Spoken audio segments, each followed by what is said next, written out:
South Africa grapples with a series of blackouts extended to stage 5 from this morning and then being up to stage 6 later. The implications of load shedding stretch far beyond the temporal flicker of lights and hushed machinery. The extraordinary measure driven by insufficient generation capacity and the pressing need to replenish emergency reserves has cast a foreboding shadow across the nation's commercial landscape. Businesses across the various sectors now find themselves navigating the disruptive aftermath of power outages, heightening concerns about job creation. In this era of profound uncertainty, the threat of load shedding transforms from a mere inconvenience into a substantial obstacle to the stability and continuity of businesses, potentially imperiling the livelihoods of countless employees. But for a deeper exploration of the impact and potential solutions, we are joined by our economics reporter, Katlego Legodi. Katlego, good morning to you. Here's the facts, right? We as the everyday citizen are going to listen to the report on the news that, okay, this evening we're going back to stage 6, even though at the beginning of this week we were told that the intention was to keep us at stage 3 and 4, at least up until Thursday. This morning the news are stage 5, stage 6, we're back again. We are frustrated as citizens. What's the response from business? Sure, Naledi, a very good morning to you and to our viewers at home. These have been trying times really for businesses, especially small businesses that are trying by all means to get into the system and just produce and be productive as much as they can. But we see load shedding really making a return, those heightened levels of load shedding that is making a return here and making it difficult for these businesses to operate. I mean, if you're getting a sense or you're getting news from your Black Business Council, your business unity South Africa, those are, organizations that house most of these big establishments, and they too are talking about the losses that we're experiencing as a country daily as load shedding plays out. So you can imagine that as much as the big companies are complaining about where we find ourselves, think about that, small business, that mama, that gogo that is trying by all means to keep afloat in these trying times.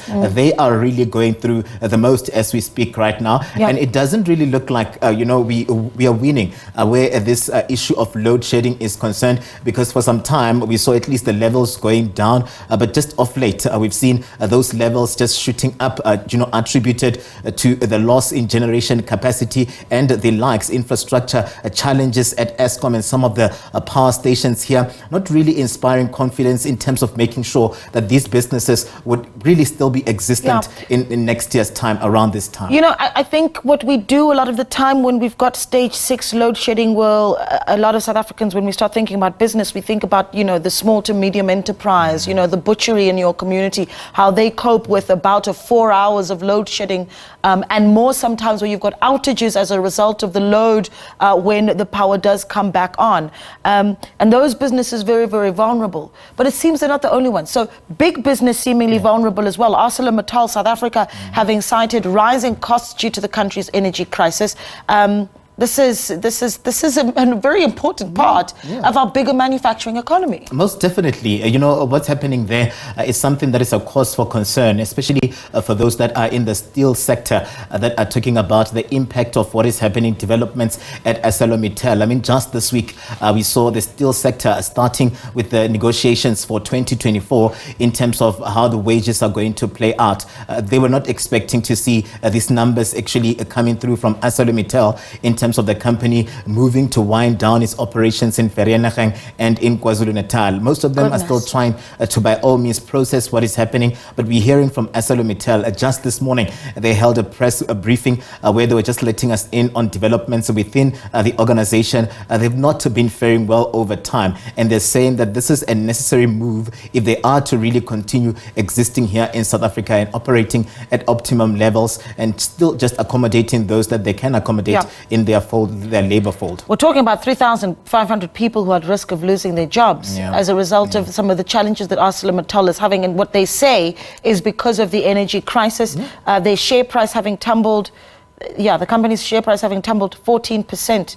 I mean, very, very concerning. What is it that big business really wants to be seeing? I mean, one of the things perhaps that we should be asking is whether or not we're seeing enough investment going into creating capacity within our energy space. Yeah, I remember that the rhetoric over time has been around ensuring that South Africa has a little bit of an energy mix that would move to cushion businesses where this is concerned. As we speak right now, we are told that at level 6, as level 6 kicks in, we are experiencing around 3.5 to 4 billion rand in losses, and that is coming bleeding numbers from the sector, the private sector, those that are trying to look at government to come and cushion where this is concerned. We have an energy action plan that is supposed to come through here, where we see the electricity minister moving around and trying to give us an update and implement and support these power stations, but it doesn't look like we are getting a momentum where that energy action plan is concerned to cushion these businesses. Hence there have been concerns, and most of them would then opt to wind down so that they can still keep afloat and not close shop altogether.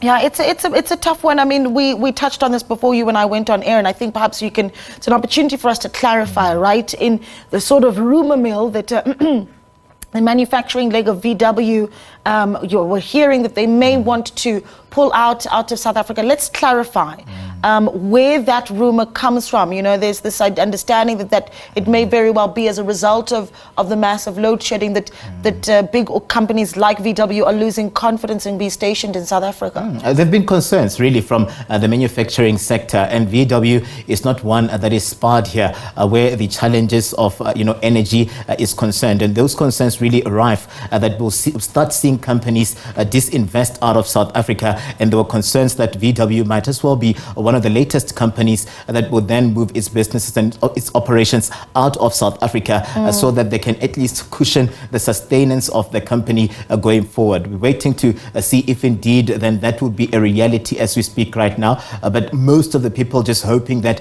as we speak, we don't see this disinvestments into the country, because we are on an investment drive, right? For us to, more or less cover the debt that we have, the debt burden that we have, and ensure that the economy is prudent over time. We'll need the investments from all of these sectors, manufacturing and the likes, to keep coming into South Africa. But they're scared, really, when you look at it, because it has been some sort of an uncertain environment for them to operate in. And really, it won't be that much of a surprise if we start seeing companies saying that we're pulling our operations out of South Africa, meaning that we need to move with urgency here and trying by all means to cushion this space. Yeah, it's interesting that you use the word uncertain, right? And uncertainty in how business views the South African economic landscape. And one could easily, the government could easily argue that, the electricity minister, Dr. Khosientsho Ramokgopa, is giving us a briefing every Sunday or every Monday, and that, there's transparency, there's clear communication. Is that, in your view, not sufficient in the eyes of business? It's not sufficient because the lights are not on.